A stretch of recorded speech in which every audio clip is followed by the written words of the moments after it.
Assalamualaikum warahmatullahi wabarakatuh. Puji syukur kita panjatkan kepada Allah Subhanahu wa Ta'ala atas limpahan rahmat dan karunia-Nya. Pada hari ini kita dapat berkumpul bersama dalam sebuah majelis. Izinkan saya memperkenalkan diri. Saya Agnia Susilo Purnama Dewi dari kelas 11C. Di sini saya akan menyampaikan materi mengenai pergaulan bebas dan perzinaan. Namun sebelumnya, tidak lupa sholawat juga salam semoga tersampaikan kepada Nabi Muhammad SAW, kepada keluarganya, sahabat, serta seluruh umatnya. Semoga kita pun termasuk di dalamnya. Amin ya robbal alamin. Hadirin yang dimuliakan Allah, sekarang kita hidup di zaman yang penuh kebebasan, di mana nilai agama dan norma sudah tidak lagi menjadi pegangan dalam bertingkah laku. Maraknya generasi yang terjerumus dengan pergaulan bebas, mulai dari berzinah, menggunakan obat terlarang, hingga tindakan anarkis segerombolan geng juga kerap dilakukan oleh pemuda. Tentu fakta ini sangat membuat kita miris, sebab di tangan pemuda-pemudi masa depan bangsa ditentukan.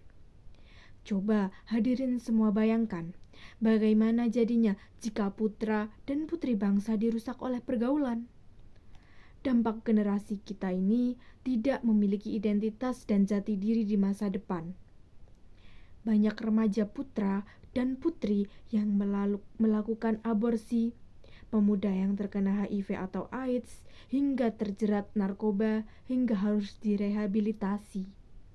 Bahkan, dosa berat dari sebuah perzinaan, yaitu akar masalah kenakalan remaja pun banyak diabaikan.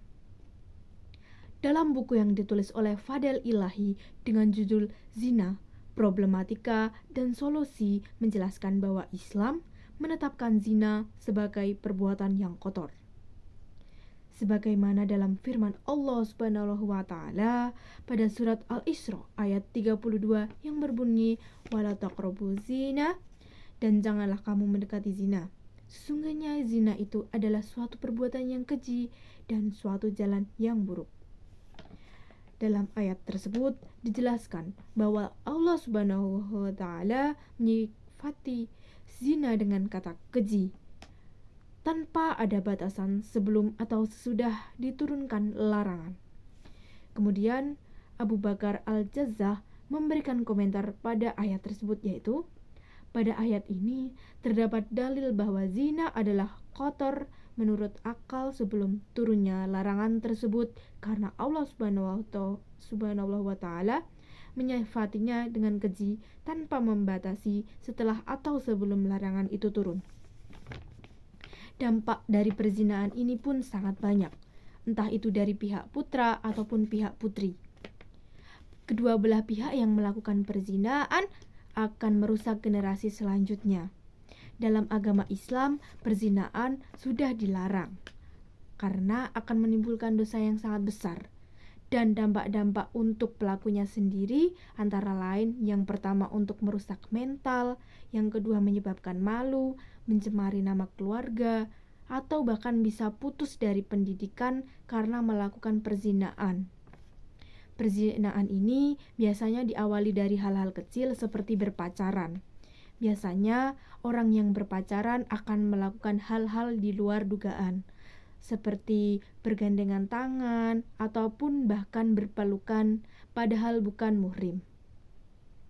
Hadirin semua, perzinaan sudah sangat dilarang oleh agama. Tetapi mengapa generasi-generasi sekarang masih banyak melakukan perzinaan tersebut? Apakah kurang wawasan dari bapak ibu guru di sekolah atau wawasan dari orang tua di rumah? Itu semua terjadi karena pergaulan bebas yang menjadi akar dari permasalahan perzinaan tersebut. Perzinaan datang dari mungkin teman-temannya ataupun teknologi yang sekarang ini semakin marak. Bahkan dari gadget saja kita dapat mencari hal-hal yang seharusnya tidak bisa kita cari. Seperti saat ini, ketika umur kita belum mencukupi, tetapi kita nekat untuk mencari video-video yang harusnya tidak kita lihat, maka itu sangat rawan untuk muda dan mudi sekarang untuk mencontoh hal-hal tersebut. Terlebih lagi, iman para muda-mudi belum tentu kuat, dan mereka masih sangat sulit untuk mengontrol hawa nafsu mereka masing-masing. Apalagi setelah bertemu dengan lawan jenis, berdekatan, dan saling melakukan tindakan yang tidak baik, maka itulah yang akan menyebabkan perzinaan yang lebih berat akan terjadi. Maka hendaklah kita untuk menjaga generasi kita ini dengan memberikan pemahaman Islam yang baik, mulai dari memilih komunitas yang tepat hingga mengajarkan aturan pergaulan yang baik. Untuk pemuda-pemudi zaman sekarang ini, marilah kita menjadi pemuda-pemudi yang sehat. Jagalah martabat diri kita sendiri, karena itulah mahkota kita sampai kita tua nanti. Hendaklah kita menjadi pribadi yang baik, taat kepada Allah Subhanahu wa taala, karena kita tidak mengejar dunia, kita tidak mengejar kenikmatan yang ada di dunia ini, karena kita akan hidup kekal di akhirat. Maka dari itu persiapkan ketika di dunia ini dengan banyak sekali pahala, kita bisa mencari hal-hal positif yang bisa kita persiapkan untuk masa depan kita nanti. Demikian tausiah ini saya sampaikan. Mohon maaf bila terdapat kesalahan kata. Wassalamualaikum warahmatullahi wabarakatuh.